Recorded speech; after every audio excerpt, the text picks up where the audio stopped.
Hi, this is Kay from Intuitive Readings by Kay, and I'm just coming on right now to tell you guys how tips for a better reading. I'm gonna give you tips for a better reading, but before I say that, I want to thank all the clients that I've talked to, the ones from Facebook, the ones here off YouTube, and the ones that are referred by other people. I appreciate you guys, and I appreciate all your reviews and your thank yous and all that, because it really helps me to be able to help you, and I appreciate you. I really do. Here I'm going to talk about the tips for a better reading. Number one is 10 tips I thought of a little bit ago, because let me help you. Help me help you. One, first tip, don't lie. Please don't lie to me. I mean, obviously I can sense that you're lying, you know, and trying to look better. Hey, I don't care if you're the other woman or the other man. You know, we all love people and have feelings, you know, and look, this life was written before any of us got here. And I understand that it's a lesson for soul growth. I have my lessons as well. I don't judge. I mean, you can judge the act, but you can't judge the person, right?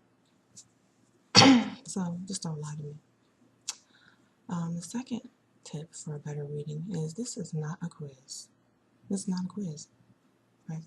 What I mean by that, please don't ask me questions that you know are lies.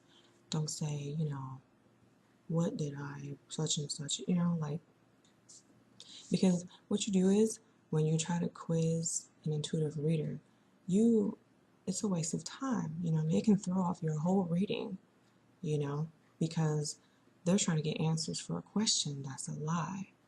So it can throw off your whole reading, and really, it hurts you in the end. There's no benefit for you, you know, if you lie, you know, and try to, you know what I mean, to try to test your reader. All you have to do to know if your reader is a good reader is ask a question, get an answer.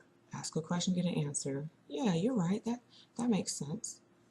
And just, it'll keep coming to them.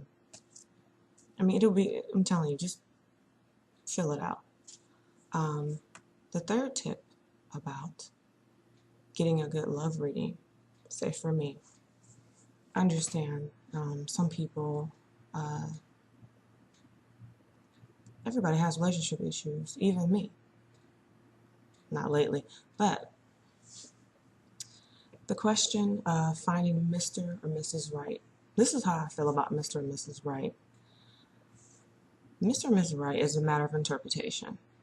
And what I mean by that is anybody can literally be Mr. Wright or Mrs. Wright right now. I mean, it could be going great until one of you outgrow each other. Your priorities change, or maybe the passion spark goes dead in the relationship, and therefore your relationship is cremated and buried. I mean, it's DOA if there's no passion in your relationship. I don't know how to get it back. I mean, I would, but that's just me. You'll enjoy other people and have good and bad times with them.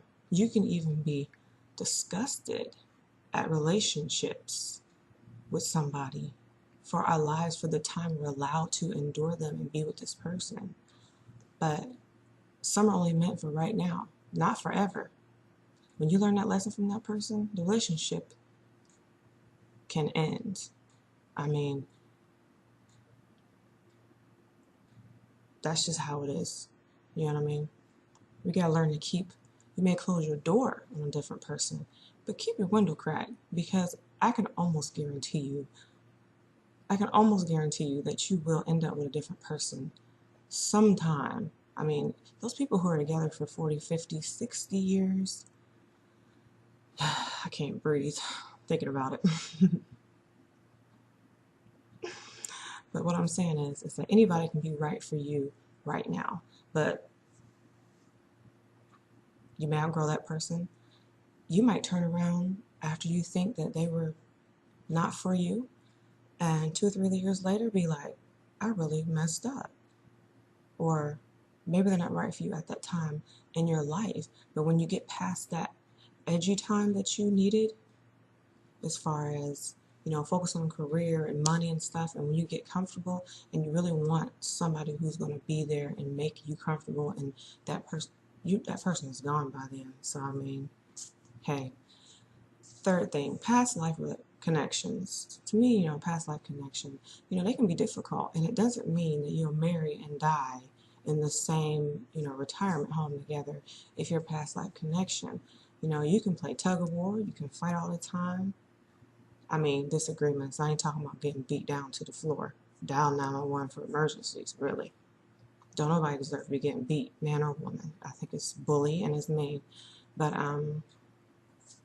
But past life connection, this could be years after the breakup, you know what I'm saying? But you can't let go of them because your souls have intertwined and you have this thing, you know what I mean, that's keeping them tied to you.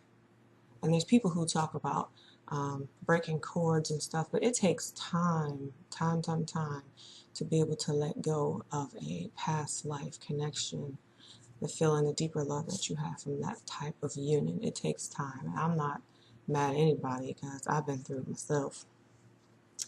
Number 4, quote that I've heard years ago and I hold on to. Pain is inevitable. Suffering is optional. Tell me what your major issue is. You know, I might be able to help you navigate through it. You know what I mean? I understand that longing for X, even obsessing about them, is part of the process. You know, we've all been there.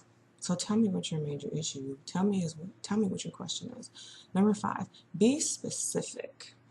Questions that are so open-ended will leave your reader trying to decide which area of life that you need guidance in. If someone says, "Where am I going in life?"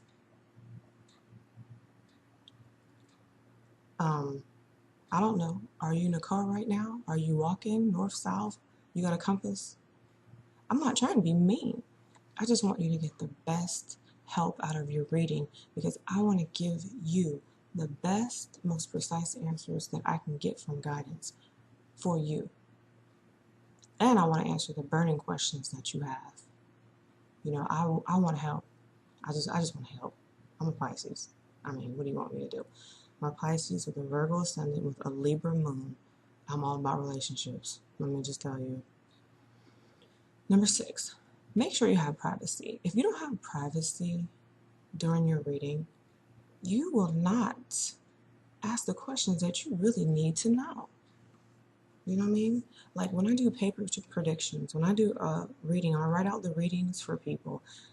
I like writing them out because I like them to look nice, but when I write out the paper prediction, I put initials, you know what I mean? And like, I label the paragraphs because I'm all about privacy.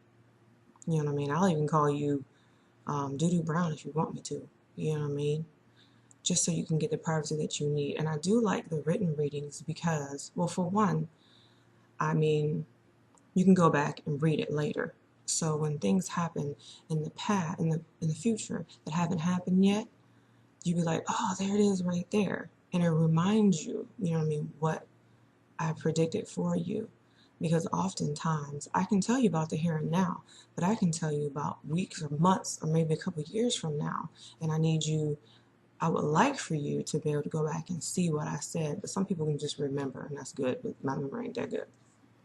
So just make sure you have privacy during your reading because I want you to be able to ask me what you want to ask me. Don't be embarrassed about anything because I'm the last person to ever get embarrassed. But sometimes it's hard, you know, to ask people questions that you think are taboo, whatever. But my Jupiter is in the 8th house, so there's nothing you can tell me that will shock any hell out of me because I've heard it all and I don't have any judgment for preferences because people are going to prefer and like and crave things that they have no control over. Now, if you call me and you're a child molester, I got a problem with that. I have a problem with that. But if you call me and you like to swing from a tree, you know what I'm saying, with your mate with a banana in your hat and a coconut, hey, that's what you like to do. I have no problem with that. I don't care if you're gay, straight, in between, asexual, bisexual, homosexual, straight, whatever. I don't have no problem with that. That is your life. That is what you're supposed to do. That is what was written for you before you made it here, and I have no problem with what you prefer. Not my problem, not my issue. I don't care. I don't judge about that, because that's what it's supposed to be. That's what your soul needed, and that's what it is. So I have no problems with that. Number 7. Please don't be angry with me. Please don't be angry with me. Don't kill the messenger because you don't like the message. Sometimes, usually I'll apologize before I ask somebody something that most people may deem offensive. Usually I'll say, I'm sorry, I don't want to offend you, but, and I just say what comes, you know what I mean? I've held back before and not said things that I thought was going to offend somebody because I didn't want them to think, oh, she's evil or she's mean, just for that person to say it to me. And I'm like, well, I can't say it now because they're going to think I said it just because they said it, and I'm not. I should have I didn't want to broach the subject, but it'd be right on the tip of my tongue, and I won't say it because I don't want to upset them, and then they say it to me. I can't even tell you how many times that has happened, but that's number 7. Number 8, if something doesn't connect immediately with you, just wait. Just wait. Because I'm going to tell you, like I said before, a lot of some of the things I or another reader could say could be something that'll happen in your future, or it could be something you have no knowledge of at the moment, but you will find out. So don't throw out a perfectly connected reading because of one small detail had manifest or you didn't have any knowledge of it yet. Don't throw the whole reading out because of something, because a lot of times stuff will happen later and you catch it. Number 9, open up. Please open up. Look, you don't have to tell the whole story. Matter of fact, if you want to tell me, that's fine. But if you don't, that's cool too, because I can see people, a lot of times I can see when you mention someone's name or if you're talking about somebody, I will see what they look like and then I'll ask you, do they look like this? Or who is that looks like that? And most commonly there'll be somebody that's around them, just like if I do a reading about a work situation or a co-worker that might be starting trouble or whatever, or it doesn't even have to be a co-worker. It could be anybody. It could be somebody in your family. And I'll see that person or somebody that was going to meet. I'll see them first while they're talking, asking me about the situation. So, but as long as you keep your energy open, don't sit there blocked, because oftentimes it'll give your reader more detail if they can get your energy. If your energy is flowing back and forth to them, they can get a lot more for you. And it's in your best interest to share, you know what I'm saying, when it's a match on something that they hit on. And 10, hey, I want to be cool with you. You know what I mean? I love to talk. My Mars is in Gemini, so I'm an aggressive conversationalist. And I don't want you to feel overwhelmed by me in any way. Because sometimes when I'm doing a reading, I get really amped up. It's almost like an excitement. And my voice might get a little more elevated. Don't be alarmed. You know what I'm saying? I mean, you should have grown up in my house. It was really loud in there. But I was just wanting to tell you guys that it's really early in the morning right now, so I'm trying to be quiet. I hear one of my daughters stirring now before she comes out and walks past the video. I guess I'll end it. But I'm going to have my contact info in the box below. I do weekend love scopes. Usually they're posted on my Facebook like and my Facebook ad page, which I'll put the links below to that. I do have a Twitter, and I have fun contests and free readings and packages coming up. Free reading packages coming up soon, because I can't even tell you how many ideas that I have for readings and giveaways and stuff, but everything I do is in great detail. I think it's that Virgo ascendant. Detail. I love details. I need details. So I give details. You know what I mean? I will tell you down to the pink ribbon because I love details, and I want you to have every little inch of detail that you can have to make the reading best for you, because I can't stand a half story. I need the whole thing. I'd be crazy. I'd be crazy if I need the whole story. But I just want to tell you guys that, because I hadn't made a video in like a week or so, maybe 2 weeks. And I know you're probably like, oh, okay, hasn't made a video. Yeah, I didn't make a video. I've been doing a lot of stuff. I've been doing a lot of writing and stuff, which is so weird because it just doesn't seem like something I would do, but here I am. But then Jupiter is going into my 12th house this year. I've had a lot of spiritual things happen, and I'll touch on that later. I will do another video about spiritual matters, and I'm pretty sure I know what it's going to be about, but it'll help. I think it'll help a lot of people who are confused about their way and what's going on with them right now. So anyway, this is Kay from Lovereadingsbykay, and I will talk to you guys later. Bye.